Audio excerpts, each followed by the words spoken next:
Վրաստանում ներքին լարվածությունը հասել է նոր մակարդակի։ Նախագահ Միխեիլ Կավելաշվիլին հայտարարել է, որ աջակցում է վրացական երազանք կուսակցության նախաձեռնությանը ընդդիմադիր 3 կուսակցությունների գործունեությունը արգելելու նպատակով դիմելու է սահմանադրական դատարան։ Սա նոր փուլի մեկնարկ է Վրաստանի քաղաքական կյանքում։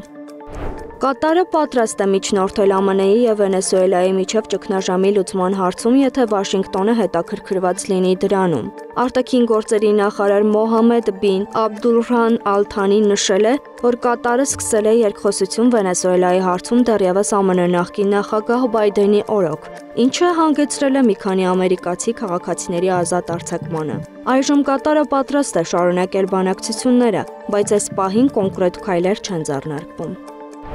Դոնալդ Թրամփը հոստացել է լուծել կորեական թերակղզու հակամարտությունը, կոչ անելով կանգնեցնել պաշտոնապես պատերազմական վիճակը։ Գիտեմ, որ կորեական թերակղզում պաշտոնապես պատերազմական դրության մեջ են, բայց կտեսնենք, թե ինչ կարող ենք անել դա լուծելու համար, ասել է նա Հարավային Կորեայի նախագահ Լի Չժեմյոնի հետ հանդիպման ժամանակ։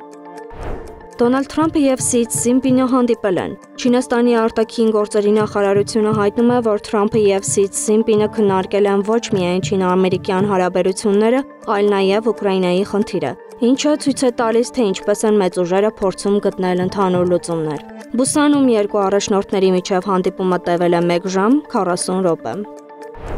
Մելիսա Փոթորիկը հարվածել է Կարիբյան ավազանին ավերելով մի քանի քաղաք։ Ջրհեղեղների հետևանքով Ջամայկայում 5 մարդ է զոհվել, իսկ Հայիթիում առնվազն 20։ Անգլիայի կառավարությունը 3.3 միլիարդ դոլար է հատկացրել որպես մարդասիրական օգնություն Ջամայկայի վերականգնման համար։ Եվ վերջապես, Լիտվայում իշխանությունը որոշել է 1 ամսով փակել Բելարուսի հետ սահմանը անվտանգության նկատառումներով։ Լիտվայի վարչապետ Ինգա Ռուգինենն հաստատել է, որ սահմանը փակելը անհրաժեշտ է հաշվի առնելով Բելարուսից եկող սպառնալիքները։ Վերջին զարգացումները սակայն ենթադրում են, որ այս քայլը կպահանջի նոր քննարկումներ ԵՄ շրջանակներում։